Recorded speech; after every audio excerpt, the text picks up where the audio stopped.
Au pied du portique du futur Ariane 6, la dizaine d'élèves de l'IUT de Kourou de la section Génie civil construction durable n'en revient pas.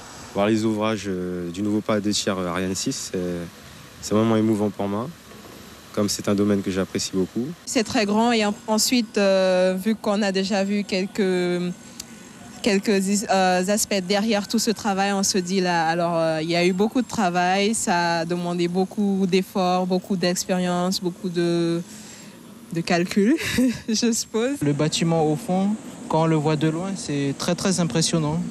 Vraiment très impressionnant. J'ai jamais vu on va dire une structure de ce genre.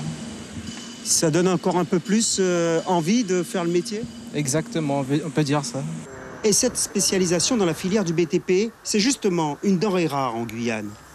Il y a un épandeur à ciment qui vient déposer une couche de ciment en poudre dessus.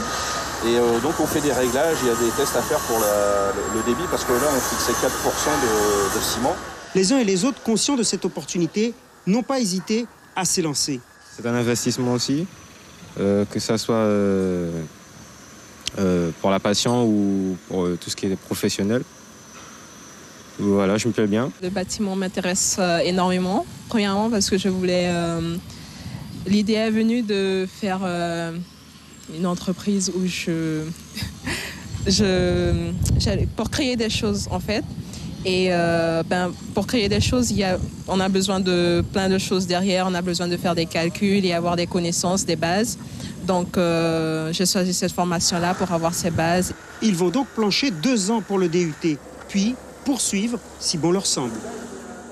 S'il était difficile de trouver des techniciens supérieurs pour le chantier Ariane 6, gageons que dans un futur proche, nombreux seront les jeunes Guyanais formés localement à postuler sur les grands ouvrages à venir.